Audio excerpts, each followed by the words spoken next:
Hello friends, आज के इस वीडियो में we going to learn about the most important part for the IELTS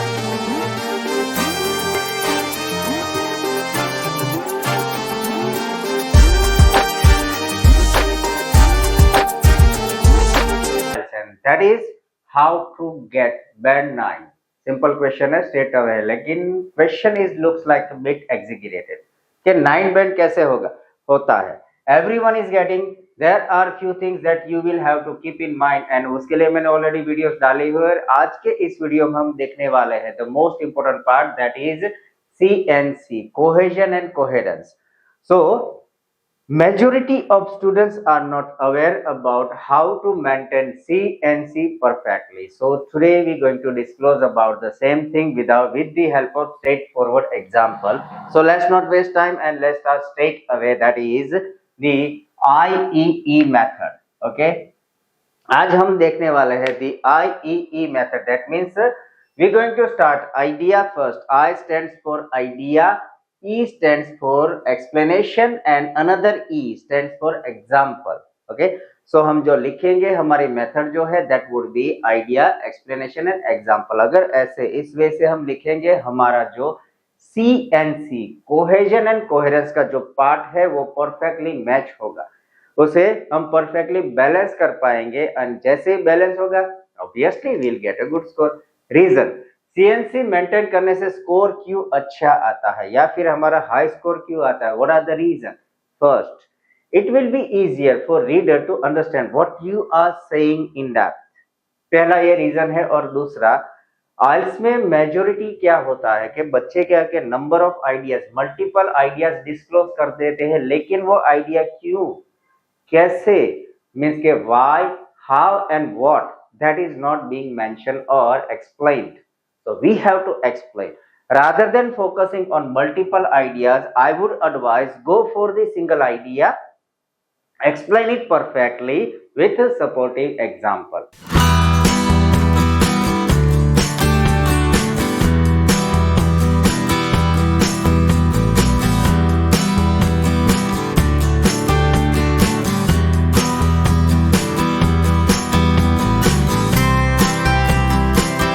Maintain CNC, I'm sure you will get a good band score. So let's check the questions. यहाँ पे मैंने एक question लिया है, that is the food waste is a growing concern in many nations or many countries. So our primary topic is wastage of food. That is the primary issue that most of the nations around the world are facing. The food waste, the wastage of food. So why does this happen and how to solve it? ये जो question है हमारा topic है, तो ये क्यों हो रहा है, मीन्स के why food is being wasted and how we can solve the issue of food wasting. ये जो हमारा क्वेश्चन है, the question that इसको हम कैसे, मीन्स के you know I'm not going to describe about the paraphrasing and conclusion over here. I'm straightforwarding jumping over the body paragraph. Body paragraph कैसे लिखे जाए with the help of CNC और IEE method. So आपको क्या करना है, कोई भी बॉडी पैराग्राफ लिखो, पहले तो आपको ऐसे आने के पहले you will have to focus on your brainstorming, develop your ideas, do not focus on multiple ideas. एक आइडिया लीजिए, उसका प्रॉपर एक्सप्लेनेशन फाइंड आउट कीजिए और उसको सपोर्टिव एग्जांपल दीजिए.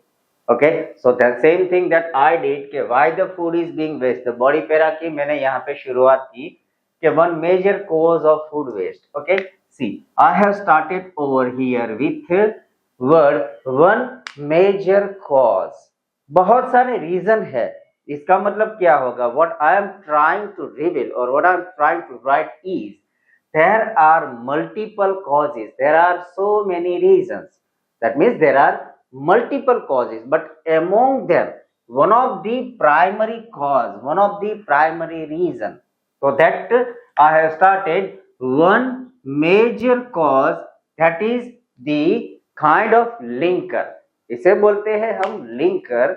ये हम जब पैराग्राफ की शुरुआत में लिखते हैं, that gives a clear indication or clear strike to the reader that the whole or entire paragraph is about what.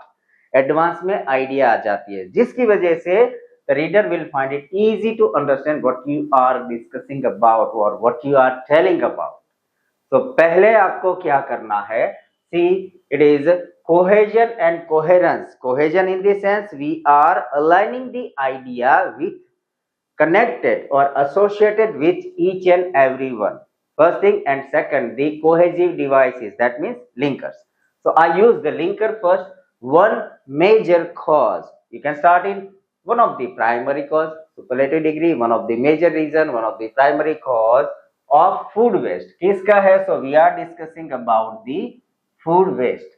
So I have used the same word, food waste. You can replace or paraphrase is like one major cause of food waste, so wastage of food. आप उसे आगे पीछे करके paraphrase भी कर सकते हो. So of food waste is what?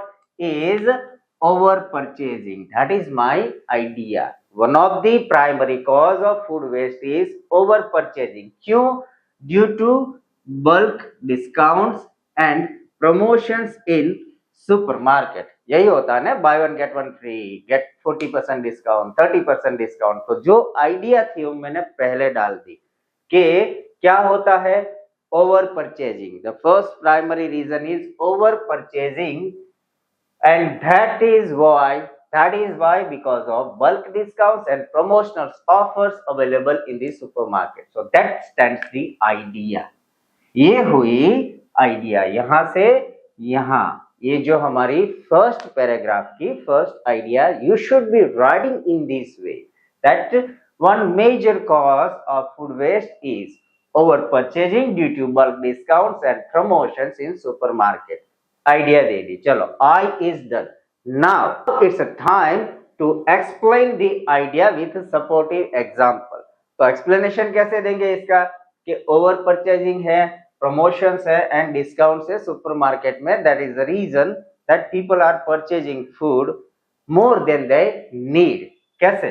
So many consumers are tempted, attracted, allure. उसे क्या है कि जाते हैं ना सुपर मॉल में, तो हम क्या होता है कि लेना थोड़ा सा ही होता है लेकिन लेके आते हैं बहुत ज्यादा. That situation is called tempting, attracting. Okay, so many consumers are tempted by buy one get one free deals. Example देना है ना हमें, तो एग्जाम्पल मैंने यहां दे दिया, bye one get one free deals. Attract होते हैं ना, लेना होता है क्या, तो एक सिंपल सी एक टूथपेस्ट लेनी होती है. जाते हैं, पता चलता है कि ये जो फूड है, फूड के अंदर क्या है, तो कभी ये जो बालाजी की वेफर से उसके साथ डिस्काउंट मिल रहा है, चलो ले लो. जरूरत नहीं है फिर भी ले ली, because we found a deal. We are tempted by the kind of attractive deal, alluring deals. So explanation मैंने ऐसे दिया कि many consumers are tempted by buy one get one free deals and end up buying more than they need.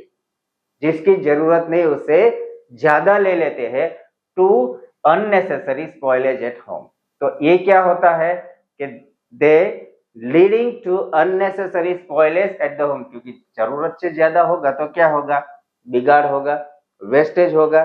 So that is the explanation. यहां से यहां तक ये पहली थी आइडिया, अभी इसका दे दिया explanation that many consumers are tempted by one get one free deals end up. ये जो है ना यहाँ पे end up, that is a phrasal verb. आपको फ्रेजल वर्ब भी यूज करने हैं. I will be making a video on phrasal verbs and how to use them properly in writing and speaking. So keep watching and stay tuned with my YouTube channel, IELTS with Dipak. So end up buying more than they need, leading to unnecessary spoilage at home. तो ये हो गए explanation. अभी example. Example कैसे देंगे? There are two ways to provide examples. हमें example state कैसे करना है? There are different ways. सभी बच्चे अलग अलग या फिर सभी ट्यूटर अपने हिसाब से देते हैं, बट कैसे देना? There are two primary like ways. First is direct example. For example करके यहाँ लिख सकते हैं, to explain it, for example, as for example, या फिर कुछ भी अपने एक्सप्लेनेशन वाले वर्ड्स डाल के, लिंक्स डाल के आप स्ट्रेट अवे डाल सकते हैं, या फिर कोई सर्वे डालिए. लेकिन सर्वे जब डालते हो तो ध्यान रखना है कि it has to be proper, कहाँ पे कैसे क्या जो भी है आपको पूरा लिखना है। As I mention a study in the UK, आपको क्लैरिफाई करना है। मैंने इतना ही नहीं लिखना है कि अ स्टडी फाउंड दैट, तो क्लैरिफाई नहीं होता है, लेकिन a study in the UK, okay, वहां पे एक सर्वे हुआ है। तो a survey in the UK or a study in the UK found that over 40% of food wasted in household was never open। घर पे जो लेके जाते हैं उनमें से 40%, 40% ऑफ दैट फूड जो पैकेट है वो ओपन ही नहीं हुई। क्या होता है? Often bought under promotional offers that were not needed in the first place, के ये जो फूड है प्रमोशनल ऑफर्स पे लिया गया है जिसकी एक्चुअल घर पे जरूरत ही नहीं थी, नीड ही नहीं थी। चलो मिलता है ले लो, जो हमने कभी खाया नहीं वो भी ले लो, कभी देखा नहीं चलो ये भी ले लो, ये दिखता अच्छा है ले लो, इसकी एडवर्टाइजिंग अच्छी है ले लो, डिस्काउंट अच्छा है ले लो। So those are the reasons that 40% off food that never opened in a home that were actually not needed in a first place or primarily, okay, basically first place in this sense basically उसकी जरूरत नहीं थी। So that is the way that we have to focus, so that is the way that we have to focus or we have to write. So I will advise, or I am going to advise you that whenever you write, practice in that way, focus IEE so that you can maintain C and C, cohesion and coherence. So, ये था first example. Let's move to the second example. Let's move to the second example, and that is I have taken is for like a social media, the consequences of social media. The people are using social media or they are overusing social media. So, what are the outcome of excessive use of social media? से social media का topic है तो उसको हम कैसे explain करेंगे, तो उसका like what are the negative outcome of social media, using of social media excessively. तो नेगेटिव आउटकम में पहला जो है मैंने स्टार्ट किया यहाँ पे कि one significant consequency, consequency is kind of outcome but negative outcome उसे बोल सकते हैं हम कंसिक्वेंसी। सिंगुलर है, प्लूरल हो तो कंसिक्वेंसीज, okay. So you can start in that way, the first one of the, as I told you, so I started in that way. One significant consequence of excessive use of digital devices, digital media, social media, or like a computer, mobile phone and all that. So I used digital devices. Is the decline in, okay, is the decline in face-to-face communication. That is the idea.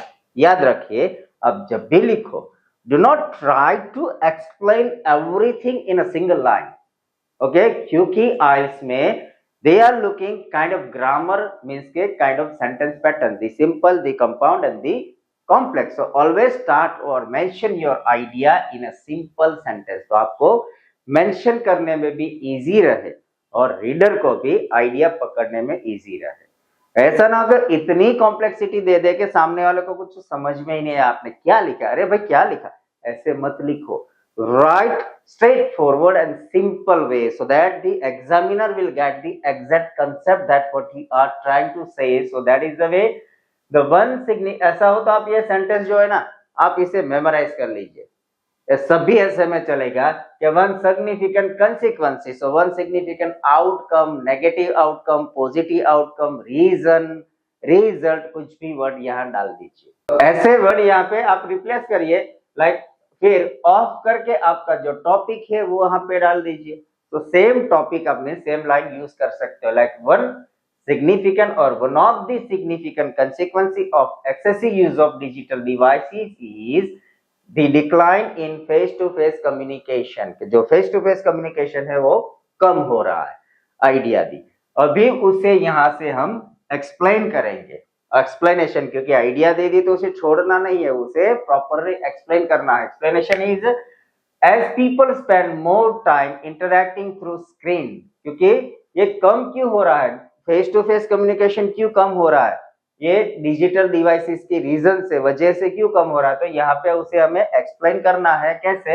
As people spend more time interacting through screen, screen में interaction में on screen, like using digital devices, okay, through screen, on screen, by screen, with screen, over screen. तो ऐसे जो है word phrases से आप use कर सकते हो। So as people spend more time interacting through screens, they gradually lose the ability or interest to engage in meaningful in-person conversation. फिर मजा नहीं आता ना जो व्हाट्सएप पे या फिर हमारे इंस्टाग्राम पे जो लाइक आते हैं, फिर शेयर होता है, वायरलिटी होती है, तो मजा आता है उसमें, लेकिन फेस टू फेस में इतना मजा नहीं आता। तो क्या होता है उसका आउटकम? तो जितना ज्यादा हम फेस टू फेस इंटरेक्शन को अवॉइड करते हैं, जितना ज्यादा हम ऑन स्क्रीन रहते हैं, हमारी ability to have a conversation with person, live person बातचीत करने की एबिलिटी कम हो रही है या फिर इंटरेस्ट कम हो रहा है। उसकी वजह से क्या होता है?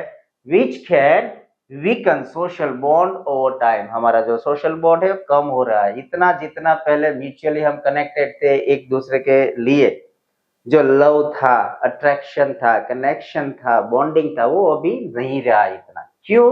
Because of excessive use of digital devices. तो उसको हमने क्या किया, यहाँ पे एक्सप्लेन कर दिया, यहाँ से लेके यहाँ तक। दी फर्स्ट, ये जो हमारी आइडिया थी कि it is declining in face to face communication and how, कैसे कम करता है और क्या आउटपुट होता है। तो यह हमने लिख दिया कैसे, as people spend more time interacting through screens, they gradually lose the ability और interest to engage in meaningful in person conversation which can weaken social bonds over time. So हो गया, अभी एक्सप्लेनेशन हो गया। So go for the example. तो ये दे दिया हमने एग्जाम्पल कैसे, तो अ रिसेंट सर्वे, यहां भी मैंने आगे का जो था स्टडी वर्ड यूज किया था, यहाँ पे सर्वे यूज किया। A recent survey conducted by C Pew research center. ये कुछ है या नहीं है मुझे नहीं पता, मैंने ऐसे ही डाल दिया। तो आपको भी, आई मीन टू से, you should be using a proper noun. आपको नाम, किसने सर्वे किया, पहले जो था स्टडी तो इन यूके था, लंदन था, यहाँ पे रिसर्च सेंटर का नाम डाल दिया। तो ऐसे ही मत लिखना कि research survey conducted and reveal that, ऐसे नहीं। प्रॉपर कहाँ पे कौन से इंस्टीट्यूशंस ने सर्वे किया वो मेंशन कीजिए। आपको नाम पता नहीं, कोई भी डाल दीजिए। जैसे मैंने लिखा PEW, प्यू research centre. So recent survey conducted bye प्यू research centre revealed that. Okay, यहां तक जो है वो। फिर यहाँ पे जो आएगा इनडायरेक्ट स्पीच में, रिपोर्टेड स्पीच में होगा। ध्यान रखिए, लिखने में आप टेंसेस में गलती मत करना। So nearly 60% of young adults prefer texting over speaking. एक सर्वे हुआ, उसमें क्या हुआ कि 60% of young generation और adult even, what they prefer text more than speaking in person. So they are preferring texting over speaking. Even when communicating with family members in the same house, एक घर में रहते हुए भी वो लोग face to face बात करना अवॉइड कर रहे हैं रादर देन जस्ट टेक्सटिंग। तो आप जब भी लिखो ऐसे लिखिए, go for the idea first, explain the idea perfectly with supportive example. आप ऐसे लिखोगे तो I am sure you will have a good score. Let's check the another example. The question is that some believe longer prison sentences reduce crime. ज्यादा वक्त की जो जेल में रखना, longer prison sentences reduce crime while other six alternative methods are better. भाई strict punishment, ज्यादा समय तक जेल में रखना, उससे अच्छा और कोई रास्ते है, वो दूसरा भी लिखे। तो ऐसा अगर ऐसे है तो उसको भी कैसे हम लिखेंगे, like in IEE method maintaining the CNC, cohesion coherence कैसे मेंटेन करेंगे। Let's check. So let's go for the idea first. इसमें like thesis sentence या topic sentence क्या कुछ नहीं है, मान लो हमारे पास कुछ है ही नहीं ऐसा। So going that way, longer prison sentences are believed by some. Some believe longer prison sentences. Active. What I did it, I paraphrase it with a passive. Okay, I did paraphrasing. Longer prison sentences are believed by some to deter crime, reduce crime, okay, to deter crime or reduce more effectively. ये हो गया हमारा miss the idea. Simple. जो यहाँ sentence है उसका मैंने क्या कर दिया, इन अदर वे रिप्रेजेंट कर दिया, in way of active to passive. अगर आपको पैराफ्रेजिंग में भी दिक्कतें आ रही है, how to do proper paraphrasing, तो उसके रिलेटेड भी एक वीडियो है मेरी चैनल में, तो चैनल चेक कीजिए, प्लेलिस्ट में पड़ा है और देख लीजिए। तो you will get mastery over how to do perfect band 8 plus paraphrasing, एक वीडियो पड़ा है, देख लीजिए। तो ये थी हमारी आइडिया। अभी उसे हम करते हैं एक्सप्लेन, कैसे? तो द लॉजिक इज दैट, कुछ ज्यादा नहीं है जब हमारे पास, तो क्या करेंगे? The logic is that harsh punishment, that means the strict punishment, okay? So the logic is that harsh punishment instill, उसमें पैदा करना, instill means के उसके अंदर डालना, क्या? fear among potential offenders, जो crime criminals है उसके अंदर एक डर पैदा करेंगे, उससे क्या होगा? making them think twice before committing a crime, that means के जो अगर ये स्ट्रिक्ट लॉ हो गए, स्ट्रिक्ट पनिशमेंट होगा तो क्या होगा? तो जो क्रिमिनल्स है, ऑफेंडर्स है, उसके अंदर एक डर पैदा करेगा, और वो डर की वजह से क्या होगा? क्राइम करने से पहले दो बार सोचेगा। So that is the explanation. यहां से शुरू करके यहां तक मैंने दे दिया एक्सप्लेनेशन। दैट आइडिया थी long of reason sentences are believed by some to deter crime more effectively. Explanation is, the logic is that harsh punishment is instill fear among potential offenders, making them think twice before committing crime. And now it's time for the example. For example, हमने दो बारी क्या किया? सर्वे वाला डाला। अभी यहाँ पे प्रॉपर एग्जाम्पल, स्टेटिस्टिकल एग्जाम्पल डालते हैं। For example, in countries like Singapore, okay, so in countries like Singapore where strict penalties are enforced, कि जहाँ पे बहुत ही स्ट्रिक्ट लॉज है, स्ट्रिक्ट पेनल्टीज है, ऑलरेडी एनफोर्स्ड है, मींस के इम्प्लीमेंटेड है। So where the strict penalties are enforced, the crime rate is significantly lower, वहां का क्राइम रेशियो बहुत ही कम है। कहा कैसे? कंपेयर टू या than in countries with more lenient justice system, lower system, जैसे कि इंडिया में है, हमारे एशियन कंट्री जो भी है, और कंपेयर टू सिंगापुर और दुबई, क्या है? खून भी करो तो भी निकल जाते हैं, वैसी lenient सिस्टम नहीं है। सिंगापुर में स्ट्रिक्ट सिस्टम है, because of that the crime is lower. So ऐसे हम आइडिया, एक्सप्लेनेशन एंड एग्जाम्पल लिखेंगे ना, आई एम श्योर ऐसे अगर हम लिखेंगे तो we will have a good score definitely. अगर आपका राइटिंग जो है error free है, I mean to say without any grammatical error, you have maintained the well structured range of grammar, a pattern, as well as well structured, well developed your ideas, and with a supportive vocabulary, on topic vocabulary, I am sure, I give you guarantee or I bet you will have a good score. So friends, my dear students, ये थी method IEE, idea explanation with example to maintain CNC means से cohesion and coherence, that is being avoided by most of the student, नहीं ध्यान रखते हैं, इसकी वजह से स्कोर करता है। तो आप इसे फॉलो कीजिए, ये जो सिस्टम है मींस के यहाँ जो टेक्निक दी है उसे फॉलो कीजिए, I am damn sure you will have a good score. And ऐसे ही मजेदार वीडियो के लिए बने रहिए। आई वुड नॉट से मजेदार और interesting, but I would say ऐसे ही लर्निंग वीडियोस के लिए और अपना स्कोर इंप्रूव करने के लिए बने रहिए हमारी यूट्यूब चैनल आइल्स विद दीपक के साथ। और इसको अगर आपने लाइक, शेयर एंड सब्सक्राइब नहीं किया तो कर दीजिए, और मैक्सिमम तो मैक्सिमम शेयर कीजिए, ताकि सभी स्टूडेंट जो आइल्स के लिए प्रिपेयर कर रहे हैं सबको बेनिफिट मिल सके। Thank you so much and see you in the next video.